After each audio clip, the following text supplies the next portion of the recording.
Just to make my screen bigger. Can we limit them to 3 minutes? Oh, boy. Yeah, they're hitting that. This, Yeah, I don't know. No, that thing right there. Oh, this one. I don't see them under all the comments, but oh well. All right.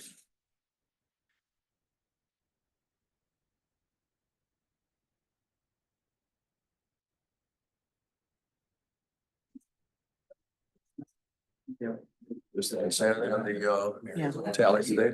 yeah. Yeah. Oh, is that yours? She's got here.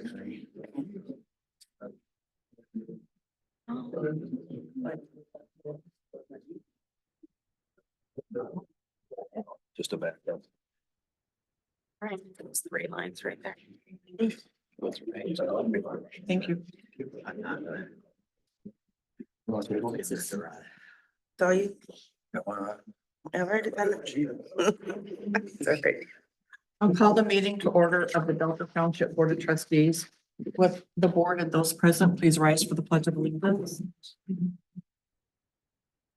I pledge allegiance to the flag of the United States of America and to the republic which stands, nation under God, indivisible, with liberty and justice for all. Raise your feet. Would you please call roll? I certainly will, Madam Clerk. Supervisor Fletcher. Madam Clerk, Present. Treasurer Fiedel is here. Trustee Bowen. Trustee Brewer. Present. Trustee Cascarella. Present. Trustee Mojica. Here. You have a quorum, Madam Clerk. Thank you. Motion to excuse Supervisor Fletcher and Trustee Bowen, please. So moved. Support. It's been moved and seconded to support, to excuse Supervisor Fletcher and Trustee Bowen. All those in favor signify by saying aye. Aye. All those opposed? Motion carried. I move to accept the agenda as adjusted. We have a letter that I will go into in just a minute. If I could have a second. Support. All those in favor? That's what we do. Aye.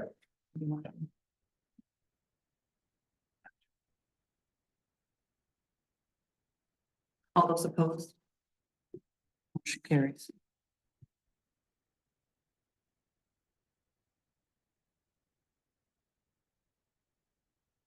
Very late this afternoon, I received the letter which I am about to share with you. And I will read.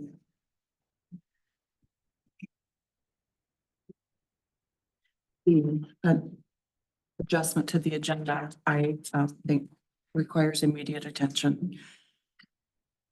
Mary Clark Clerk, Delta Township, Charter 7710 West Saginaw Highway, Lansing, Michigan 48917, dear Clerk Clark. I hereby resign my position as Delta Township Supervisor effective immediately. Respectfully, Kenneth R. Fletcher. Ken called me and asked that we act on the letter tonight. So I move to accept the letter of resignation. Support. Is there discussion? Yeah, I was just gonna ask. Yes. So hopefully we can have some discussion. Brian, I don't know if you can maybe brief us on next steps, what we do with, because obviously this creates a vacancy in a very important position. So what's this process? Yeah, and we received this very late, so I'm in contact with our legal counsel on procedure and next step because I'm in contact with our legal counsel regarding procedure and next steps related to the Michigan Township Act. Our order of succession has Mary as the acting supervisor for the time being. So I will be following up with next steps for you board members as soon as possible. Okay, Thank Oh, you. my goodness. We haven't taken a vote yet. No, there's a discussion. Yes, Wanda. I don't know the circumstances behind it, but whatever it is, my prayers are with him and his family. I know this wasn't an easy decision. I have no idea what took place. But just know that my thoughts are with him. Thank Mhm. you. We need a roll call vote, please. Mhm. Dennis, did I give you an extra? I had it, but I don't know. if I took had it it, back. I was- So I made the motion. Right. And you seconded it. And you may do roll call. All right. On the motion. Clerk Clark, Yes. Treasurer Fito is a yes. Trustee Bowen, trustee Brewer, Yes. trustee Coscarella, Yes. and Supervisor Fleischer's not here, so. It's 4 votes, motion carries. You Oh, can. Mohica, I'm sorry. Yes. Trustee Mohica. 5 votes. Thank you. I'm part-time. So we've shared with you basically what we know. We will have conversations with Gordy. We will share whatever comes out of those as soon as possible. And if it requires closed session next week, we will do that. So at this point, you know, pretty much as we know. All right. Thank you. We have before us on the agenda tonight, a public hearing, which I now will open for a noise waiver for South. Mary, do you want to address that? Yep, we received a noise waiver application about 3 weeks ago from South Church for their South Fest. It will be held on September 8th from 3 to 7 p.m. They're gonna have amplified music at the event. And it will not go past our noise ordinance time at 10 p.m. So this is just a courtesy to the neighbors to let them know. Thank you. And I believe they've had us best before and we Yes. approved their noise waiver before. So are there any comments from the public regarding this noise waiver? Hearing none, the public hearing is closed and I'll entertain a motion. Mary. I move that the Delta Township Board approve the request by South Church for a waiver of the noise ordinance between the hours of 3 p.m. and 7 p.m. on September 8th, 2024 at 6704 West St. Joe Highway for the purposes of holding a church festival. Support. It's been moved and seconded to approve the noise waiver. All those in favor signify by saying aye. Aye. Opposed? Motion carries. Public comment? Yes. We would come. I'm sorry, I'm not the right place yet. We're in section 7 right now? Okay. We have no communications. We're at public comment 8.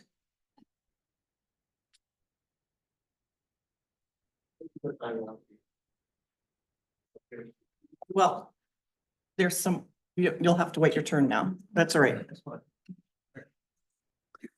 Yes. Good evening. My name's Jim Mott. I'm the chairman of the Eaton County Board of Commissioners. I'm Joe Brailer. I'm a member of the County Board of Commissioners. The reason we're here tonight is we kind of talk to you a little bit about the tax allocation that you've probably heard of that's going to be on the November ballot. For a long time now, the county has kind of kicked the can down the road as far as going to the public and asking for revenue. This is unfortunately something that we have to do now. The time has run out, and in order for the county to operate at its full potential and provide the services that it needs for the county, we need to go to the public and get some revenue. So I will be on the November 5th ballot. It's going to be 3 mills. And we have a lot of information on our website. I'm not going to go into detail. You can all, look it up on our website, the county website. If you go on there, they'll tell you a lot of information. There's a link to a dedicated page for the tax allocation. And also on that page is a link to a tax calculator. So if you go on there, you can open up the GIS map.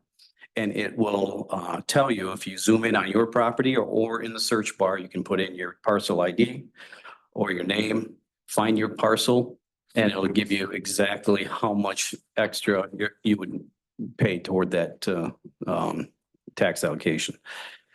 So what does it mean for Delta Township? Unfortunately, the sheriff's department is the biggest budget we have at the county. And unfortunately, we're gonna have to, if this doesn't pass, almost immediately get rid of road patrol throughout the county, and that means Delta Township. And with that, we would have to cancel the contract that we have had longstanding with Delta Township and the Eaton County Sheriff's Department. I don't say that lightly because personally, I do a lot of business here in Delta Township. And I want to see road patrol. And we're going around all townships, villages, and cities in these next 2 months, trying to educate people on what the problem is, why we're here, and what we're doing this for. And we're asking for the support of the townships, cities, and villages. And so we're asking for your support tonight because we need Delta Township. As you know, they're a third of the vote of the county. If we don't get a majority of votes here in Delta Township, this probably will not pass. We're going to have a town hall tomorrow night in Delta Township Library. So please get the word out. And we have staff here tonight with Controller Connie Sobey and her team, and we'll be here all night if we need to be, to answer any questions you might have. So. Thank you, Jim. Just very briefly, I think one of the things that really hasn't been spoken up too much is that this is not something that came up suddenly. It has been a constant drip that we have faced for really the last 40 years. It is a combination of the Headley requirements, which has lost us a sizable amount of revenue. It is a combination with the community development zones that are throughout the county, in which increased taxable funds have been diverted from the county to go back into those zones. And it's frankly been unfunded mandates from the state, the last of which is costing us about $5 million a year and has been costing us that for the last 10 years or so, and is projected to cost us continuing. And that price, by the way, is going up until at least 2038 or perhaps 2040. I think conservatively, the county has lost through these various mechanisms somewhere between $7 and $10 million a year. Had we been able to access that money, and I would also include the economic development for large corporations and interests that have come into the county who have gotten tax breaks. Had we been able to access that money, I am fairly confident that we wouldn't be here tonight, but we can't and we couldn't. And so we are left with a requirement to seek from the voters the ability to levy up to an extra 3 mills from what we have. So Chairman Mott indicated we need your support. That's a big ask, but he's right. We need 2 things from everyone in this room. We need you to vote in favor of this in November, but maybe more importantly, we need your support. We need you to step up and say, this is needed so that we can continue to provide the services that we have in Eaton County. And this can continue to be a very nice place to live and raise your family. Thank you for your time. Thank you, Jim. Others?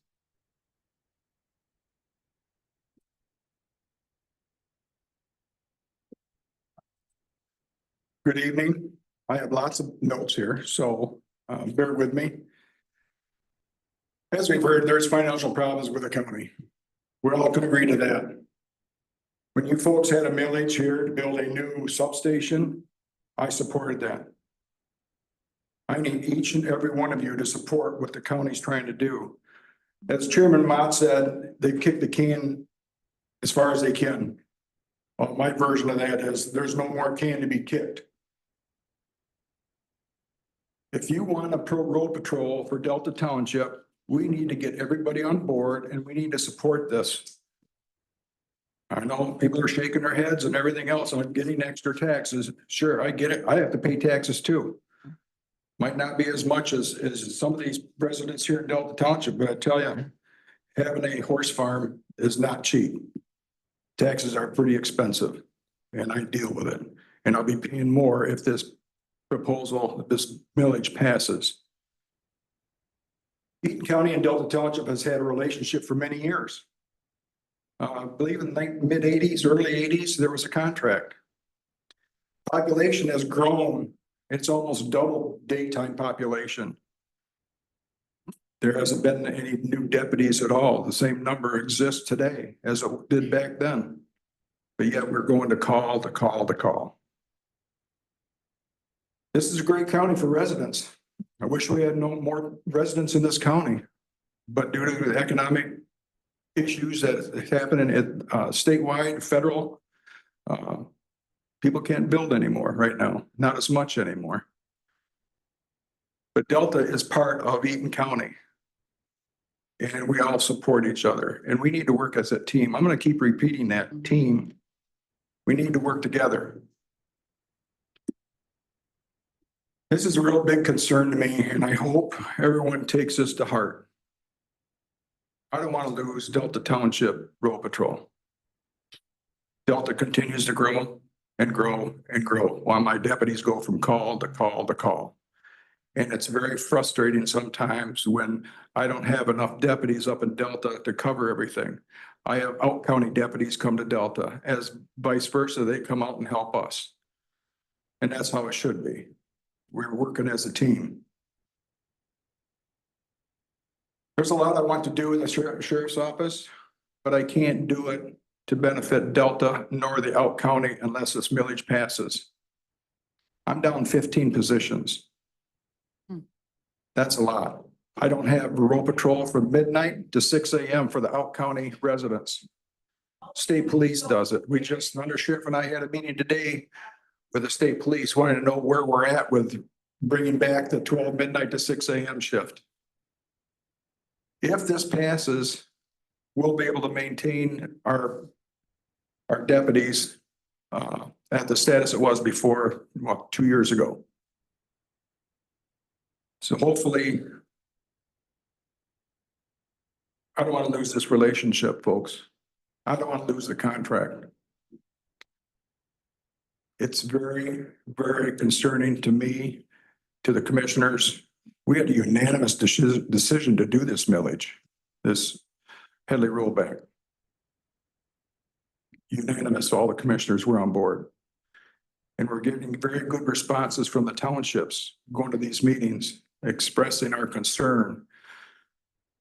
We have a new administration at the county. Controller Sobey is doing a great job. She realizes what's going on and she's trying to fix it. If we do not secure this revenue, the contract says, Commissioner Mott said, will be lost.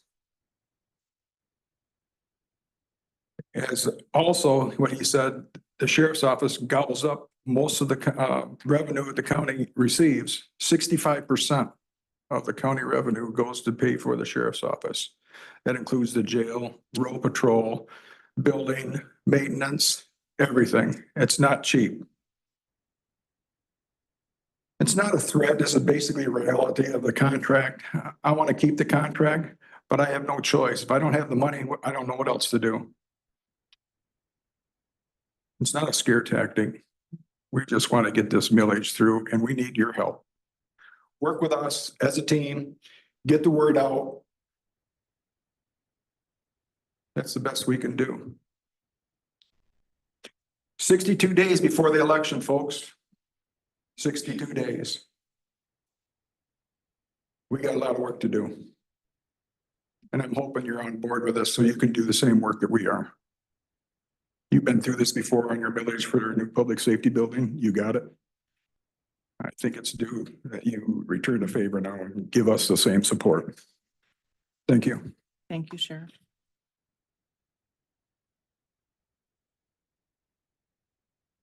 Good evening, Madam Clerk, trustees. My name is Doug Lloyd and I am your Eaton County prosecutor.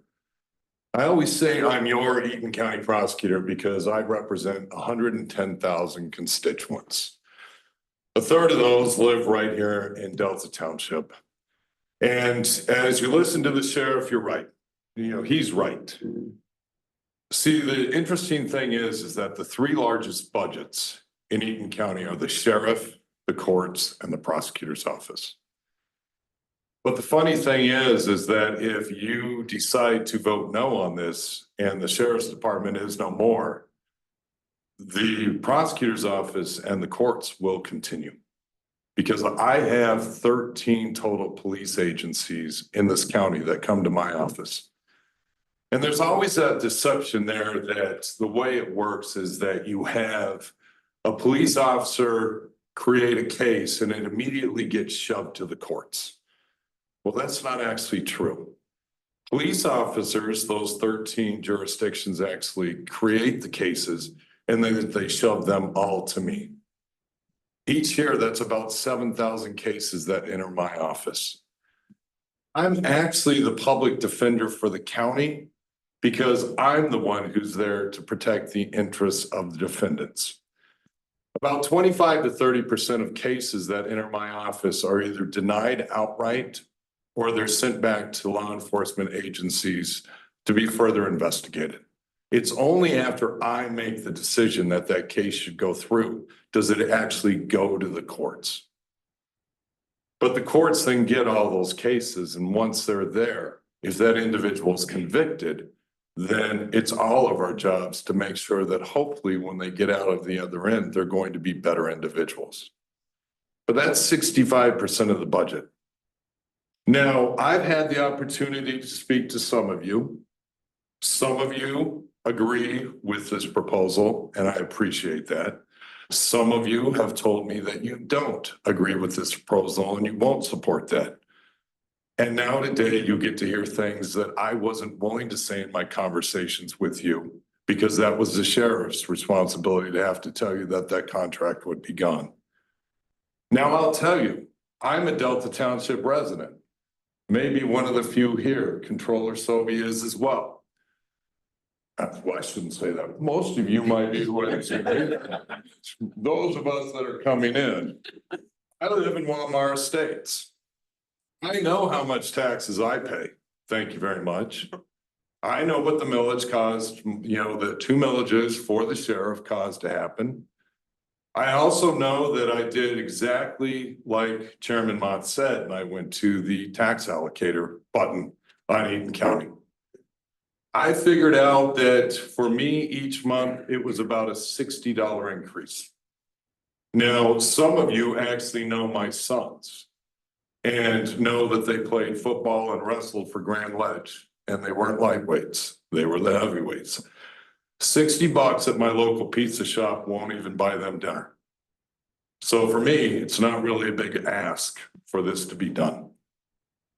I want sheriff's deputies in my county. I want sheriff's deputies in my township.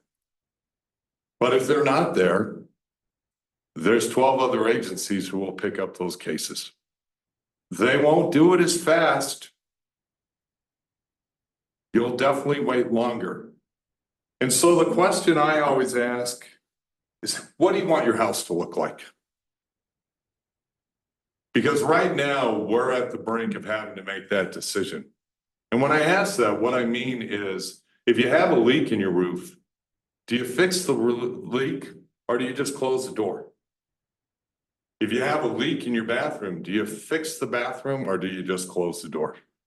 We're to the point now that we're going to just close the doors. And while the sheriff, the courts, and myself produce 65% of the budget, there's 400 plus great people who work for Eaton County. And maybe you don't know what they do, and that's okay. But they do a lot of things. If you want a marriage certificate, you get that strange desire to get married, you're gonna have to go to the county. If you need to look up what your mortgage is or what your property is, you're gonna have to go to the county. There's so many little things that we don't think about on a daily basis. You want to make sure that your dog is actually licensed, you got to go to the county. These are all things that happen every day and that our citizens deal with. What I'm afraid you're going to see is that our house will change. You will start looking like the Secretary of State.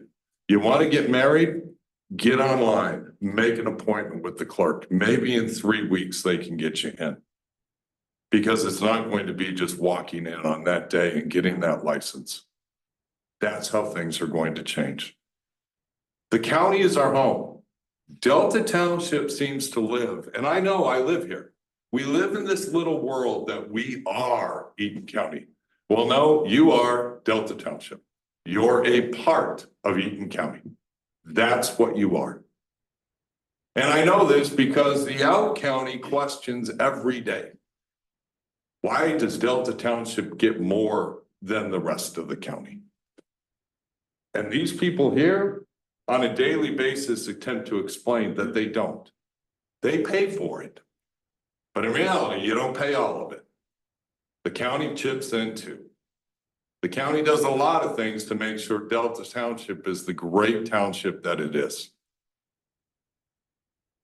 There's a lot of things that have occurred in 50 years. And I did a post recently, and if you don't follow me, you should, because I've been posting about this a lot, and I've actually been doing more talking on there than I ever have before. But somebody pointed out, how could the county budget balance their budget for 45 years, and now we can't? And this was on Facebook, and I thought to myself, you know, I wanted to respond to the guy, and if you know me well enough, it was very hard for me not to. I wanted to go, hey, did you write that out on pen and paper and mail that to Facebook and have them put that on there? Or did you use your phone, which is a computer, to make your smart ass response? Because see, if you look back at the deputies that are back there, they have all these tools on their belts. One of the things they have is called a body cam. Sheriff Reich, back in 2012, 2013, was one of the first counties in the state to actually employ body cam. Great technology, allows for transparency, something we all want, right? But that also means that that's called technology, because every time those deputies show up at a scene, their body cams are on. I'll give you an example because of the amount of business you have here in Delta Township. And Madam Clerk, if I exceed my minutes, you just give me the eye and I'll leave. But Double now. Yes. I might, all right, I'll finish it up. Last example. You're putting me in a really bad position. I know, and I saw the face, and I'll finish it up with this. Back in the days, if you went to Myers and there was a retail fraud complaint, the officers would show up, he'd write a 3-page report. It'd take me 30 minutes to review. Now 3 officers show up and they're all wearing body cam, and it took them an hour, and they still wrote that 3-page report. But now I have 3 hours of body cam to review on top of that. Now it takes my people 4 hours to review that. That's called technology. It's great, but it costs money. Nothing's free. So as a Delta Township resident, I would ask all of you to support this as well. And when I say support it, I mean, get out to your constituents and actually tell them this is a thing we need to do. Thank you, Madam Clerk. Thank you, Prosecutor Floyd.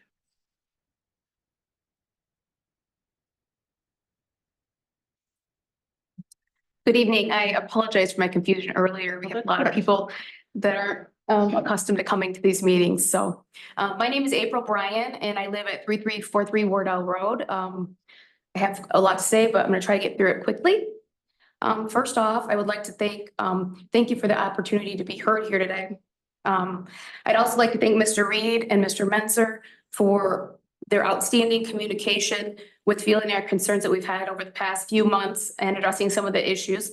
I know it's been a long and busy holiday weekend, but hopefully most of you had a chance to read the letter sent on Friday from the neighbors of Wardell Road. Just to recap, a longtime elderly neighbor passed away and a Lansing investor purchased her property and has now been renting the space out for events and for an Airbnb for 14 up to 20 people as advertised on the platform. It is my understanding that Delta Township has since communicated to him that the event space or hourly rental is not allowed, but an Airbnb for up to 13 people will be permitted.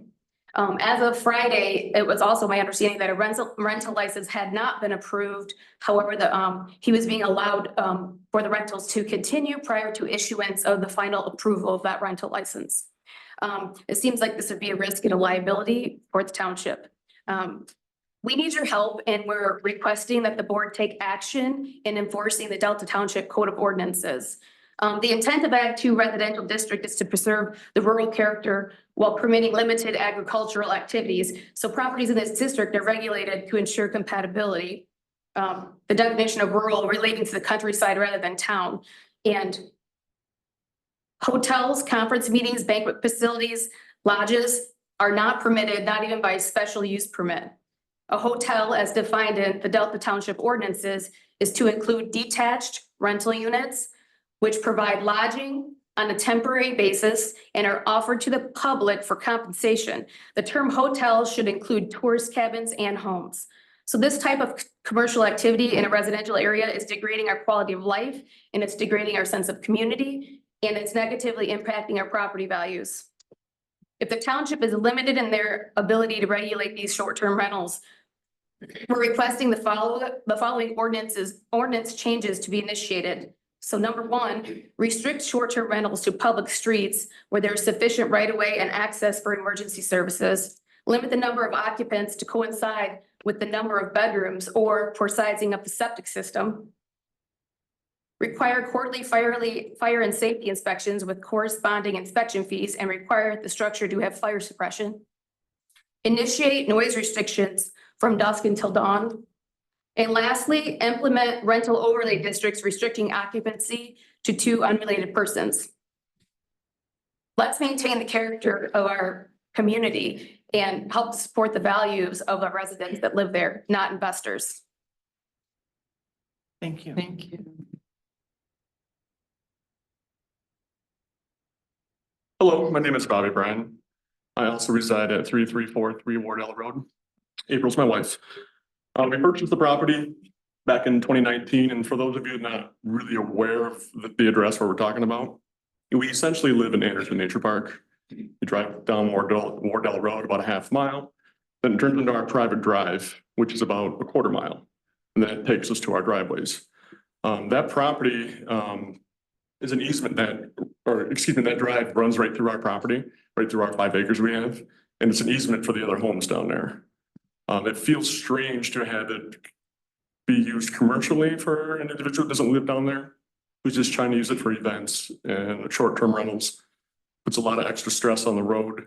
It turns into a 1-lane path. It's not really, you can't get around each other when you drive down the road. So we maintain it ourselves, that portion of the road. That being said, if you're familiar with that area, if you see a car come down there at midnight, 2 or 3 in the morning, historically, they were down there for no good reason. We've had to deal with some things over the years down there. Now we're getting that kind of action on a regular basis. We have traffic pulling at 2:30 in the morning, trying to find the short-term rental, which is down around the bend and they're not really sure where to go. It's confusing. I understand how it can be confusing to them, but it kind of comes at our cost that they're coming down, waking us up at our house, driving in our driveway, driving in our yard, backing into some of our property. We've had issues with that. It's just kind of a great concern with the short-term rental, safety aspect, maintaining the road. I know an investment, and that's what they're using it for, comes at, with a cost, but I feel like we're the one that's paying for that cost. So there's 3 other homes down there that it's kind of all affecting. So, thank you. Thank you very much. I have to say, did you email the letters or did you? I emailed Yeah, it them. was an email. It was. Okay. Yeah. Thank you. I will look at it tomorrow, but thank you very much. Yes, ma'am. Hi, I'm Angela Reynolds and I live also on Wardell Road. And as Bobby said, it's a park, a nature park first that you drive through. And so then when you come to our private road, which is very narrow, it's been very unusual this last few months to have all of this traffic that we've never had in the past. I've had, because I live next to the property, I've had several people pull in my driveway. Last week, a lady pulled in my driveway, stopped, got out, walked across my yard over to the neighbors. And I let her stay there. I was thinking she was just gonna say something to them and come back. Well, after an hour, I finally contacted the person that owns this and asked that she be removed. What she did, she moved her car, but that's just one example of what's been going on back there. Again, we've had such a nice, quiet neighborhood. I've lived there for over 30 years and there's just 4 houses back there. It's just a unique area, right on the river, a beautiful spot. And the house that they've turned into an Airbnb is also a beautiful house.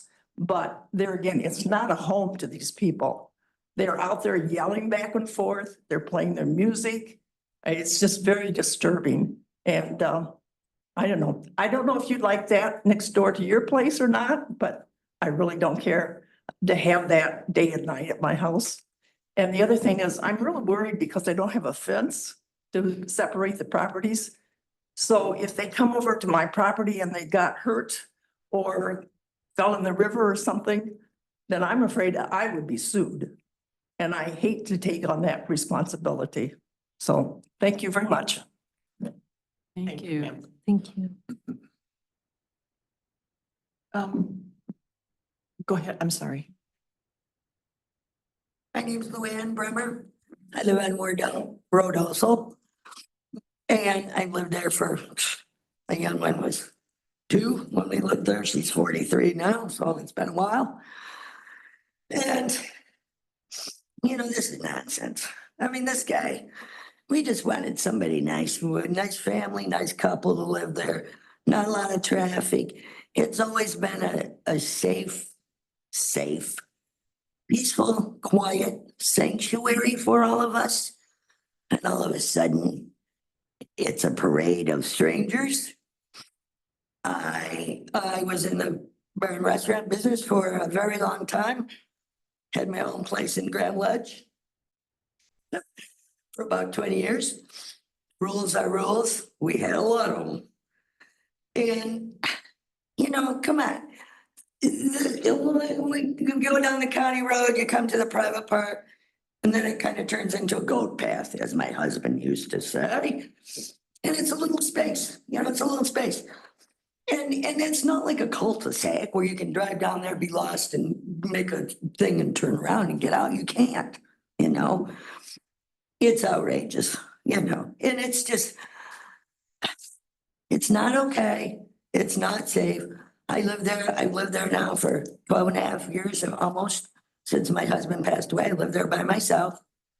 I guarantee you, if somebody's trying to keypad my door or whatever in the middle of the night, it might not end well. You know, you can't do that. And, you know, rules are rules. I ran into the guy before I came here today for the first time in quite a while. I had my say with him. You know, he knows full well how I feel about the whole thing. I have a barn up top, which is right across from that house with a large space. And now I have put a barricade thing up at the end of my driveway because ever since he bought that house, I've had endless delivery trucks, work trucks, yada, yada, yada, yada, all up there in that space. Which in the summertime, it's not so bad. In the wintertime, it's dicey. If somebody runs into my barn, I am not going to be a happy camper. You know, it's just, there's not room for that. Anyway, thanks for listening to us. Drive back there sometime and see for yourself, because that's the best way. Really. Thanks. Thank you. Thank you. Peter or Brian, can we have just some discussion next week or at committee of the whole in 2 weeks? So just to kind of help us Regarding. this and what Regarding- the options are, if there has been a formal request for ordinance change. It's not on the agenda tonight, so I don't want to get deep into this. I'm asking if we can have a discussion at a meeting soon. Can prepare information for whatever meeting we identify for this topic. Okay. I I'll work with support that Brian. as well. I would love to see a discussion on it. I'll work with Brian on when's the best time to do that, this next week or 2 weeks. Thanks. Okay, thank you. Is there any other public comment? I appreciate everyone who came tonight. Obviously, everyone here is passionate about our community and I appreciate that. So thank you. Moving on. We have consent agenda. If I could have a motion for the consent agenda. Move to approve the consent agenda as presented. Is there support? Support, but I do have one request. Yes, ma'am. I would like to talk about number 7, You want full 7? please. Okay, the consent agenda found pulling 7.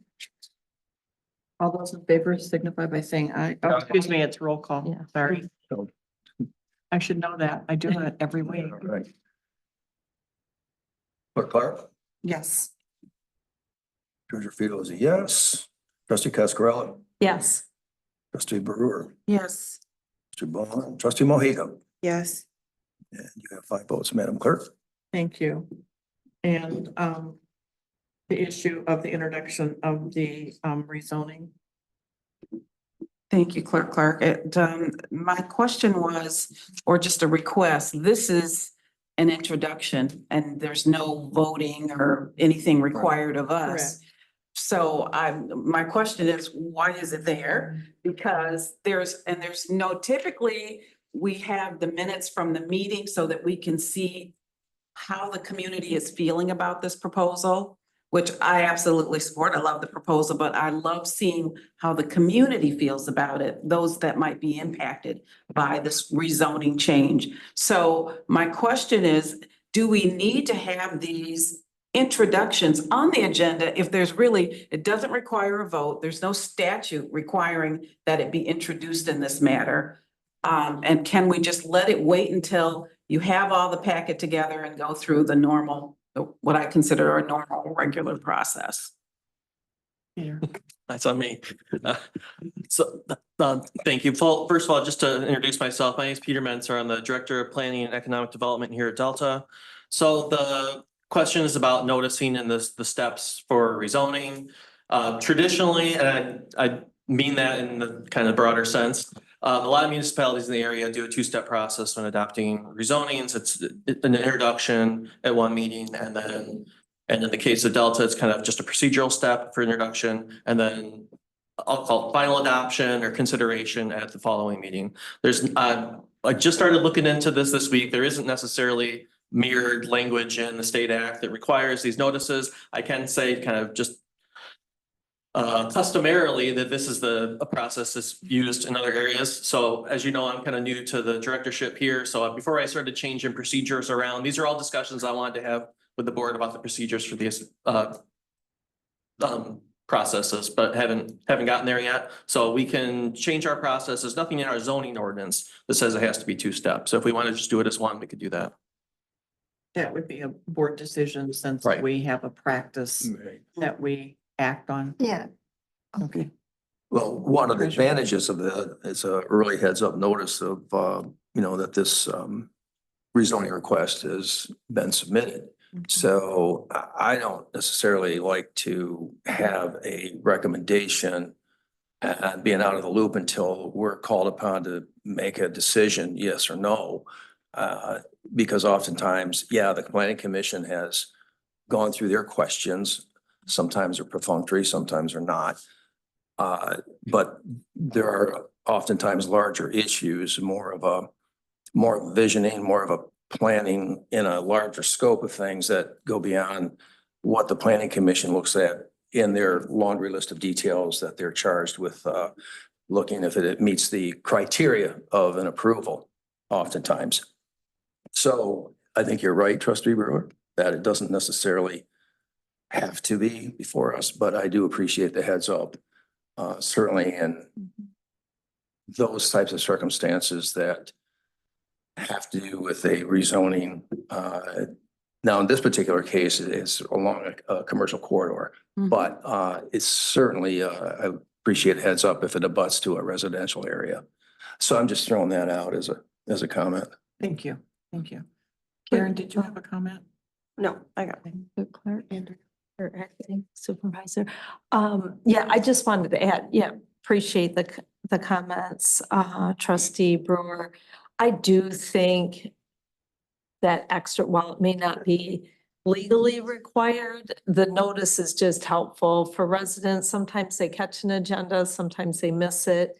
And if it's something that impacts neighbors, I just think it's really helpful to try and give greater notice. It doesn't affect us negatively. I don't think it's really a burden. I do just like that because I would hate it to be someone seeing the agenda when we're acting on it. And so I do think that, and so much of what we do does require notice. I'm not sure why this wouldn't, but it seems consistent more with what we do with other policy decisions that we make as a board. And so I think there's value in that and very little burden. I think whatever burden it is on the township is worth the value to our residents just for their awareness. So just wanted to share that. Thank you. Thank you. If I can note just briefly, we do send out public notices ahead of the rezoning. So those go to property owners around this for any rezoning, special land use permit, other type of land use permits. There's notice provided to adjacent residents along with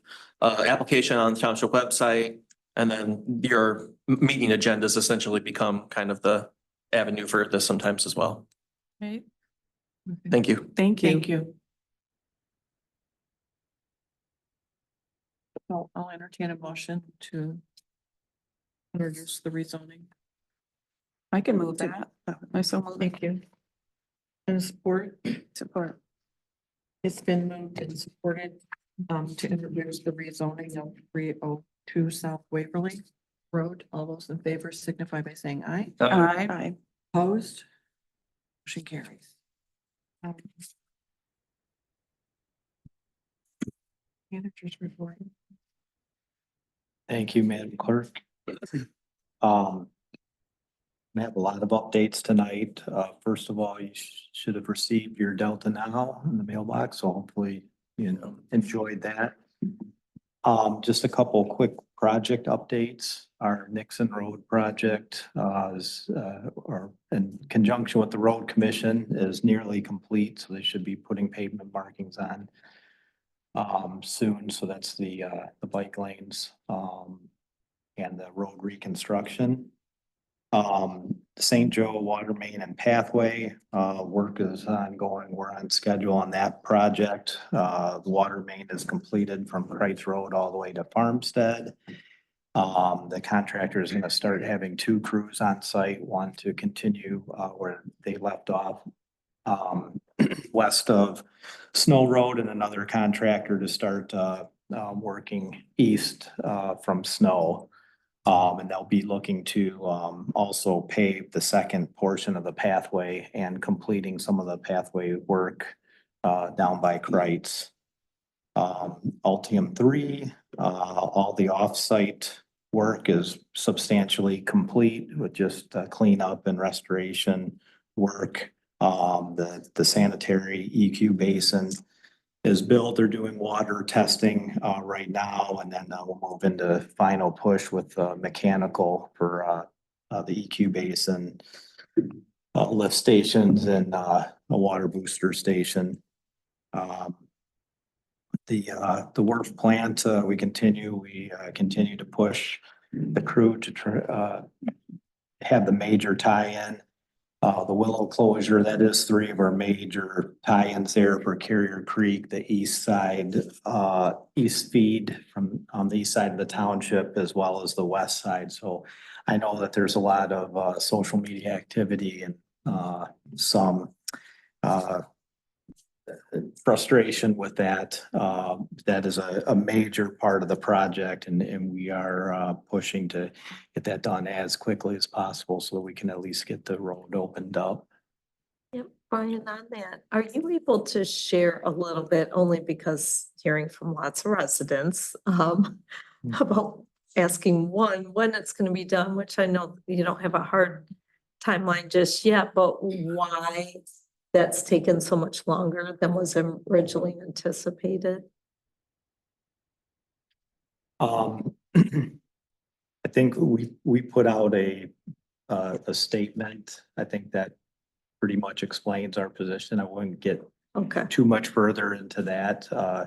So there, it is a complex project. The contractor is working on it. There were some unknown pieces of that. But we're unhappy as well with how long it's taken. Do Rick or Brian, do we have any sense? Are we looking at another 2 weeks, another month? Do we have anything? And I am passing out his phone number to anyone who wants it. Yeah. Madam Clerk, we don't have a real defined timeline, but we do know that the county did not extend their permit application. So right now, September 13th is when they're supposed to reopen the road. Now, there may be some lane closures with that. There may be some gravel infill, but by their permit, they're supposed to be open by September 13th. Again, as Manager Reed said, you know, this is a complex system coming together. I'm not making excuses for the contractor, but it is very complex getting these sewer lines in alignment with other utilities. You know, they found quite a bit of extra stuff buried in the ground, storm sewer, fiber, water main, sewer main, everything else. I'm not making excuses. But they have been working through these. They even had a safety detail where they were shut down by their own safety team to make sure the employees are safe. So again, we expect it to be opened around the 13th of September. That's their goal. I wish we had a definitive hard answer, but we do not. That helps. That helps a lot. Yeah. And just as an aside, I happen to frequent St. Joe and this subdivision streets coming out into our project there. And if you could talk to, and I apologize for not calling you today about this and doing it now. If you could talk to Dunnigan, they left, and there may be some rationale on their part, a giant pile of gravel, which totally blocked any view to the east coming out of Farmstead Okay. over the weekend, and you literally had to go out almost into the lane of traffic to see if you were clear to leave. And it was mildly stressful. If they could not do that again, I will definitely mention that. it was, there has to be a better way. If it was, purpose was to block anyone from driving there, there has to be a better way than a pile taller than a vehicle. I can't answer the exact reasons for that. Normally that would not be to block traffic. They'll get around onto the pathway anyway. That's usually not the case. It's usually they stay within the road right away in close proximity to it. But yes, we can either monitor the height if they do pile Yeah, it's stockpile just, stuff. yeah, if it's So, not quite so high. Yeah. If they can think about someone that's in a car Yeah. versus someone that's in a dump truck. Yeah, I will definitely relay that to them. Okay, thank you. I appreciate it. Anything else Um, on either of these? I'm sorry, you had Oh, more to no. say. Well, yeah, I just want to commend Rick for his work on this and Jake as well, and a lot of our staff for fielding questions on this. I know it's an undesirable part of doing several of these large infrastructure projects, and I'm sorry for, the position sometimes the board is in and having to explain that, but, through the Ultium project, that was $40+ million of improvements, the wastewater plant, which is over 80. We've had, the Carrier Creek repair and the St. Joe water main. So we still have a few of these road closures upcoming, but I appreciate the support to get through these really important projects that are setting the community up for the long term. Lastly, I just wanted to kick it to Peter to introduce our new planning employee. Thank you, Manager Reed. Members of the board, I just want to introduce our newest planner, associate planner, Hope Ojak, standing here to your left. So she's just started last Monday, so just started the second week. Very happy to have her. And she comes to us after spending a brief stint in Florida. But she came back to Michigan and will be helping us out over hopefully years to come. Thank you. Welcome. Welcome. And I do think in summary of your report, Brian, that all of the things that are happening are a manifestation of the success of Delta. I mean, all of these things that are happening, while they may be a trial and we all get our neighbors and various residents expressing their unhappiness or question about something that end is correct. It's all makes us have a better community. So our goal is to continue to have a really good community. Any other public comment? Or comments from the board? Treasurer Peter. Thank you, Madam Clerk. I just wanted to thank our elected officials for coming here and expressing their concerns. I'm beginning to understand the anxiety that exists, and I acknowledge your passion and your betterment for the continuance of Eaton County services to the entire county. I have a number of questions that remain on that. I'm just wondering, Madam Clerk, if we should bring this particular issue at the next committee of the whole, so we can get a little bit more background. I would like to see that. Ask some more specific financial questions. I can work with Brian. I have a number of them myself, but I just think it might be good for us to have a thorough understanding of that. Yeah. And as well that the Eaton County officials here know that that we are having a good hard look at the issue. And I know what your anticipated request is, and we would be able to better address that if we're better informed. I support that. And so you're all forewarned. We're having a long meeting next week. So bring your peanut butter and jelly and enjoy your stomach cheers across the room. Can I withdraw that? No. I won't entertain that. You want to share? What's that? I was just saying, committee of the whole, we probably should switch to this room next week if possible. Right. We're gonna have a lot. Okay. And so can you work with Peter and? Yeah, the planning commission's meeting is actually canceled for next month. Oh, well, then perfect. Thank you. All right, then we'll be in here next week for committee of the whole. Any other comments from the board or audience? If not, stand adjourned. All right.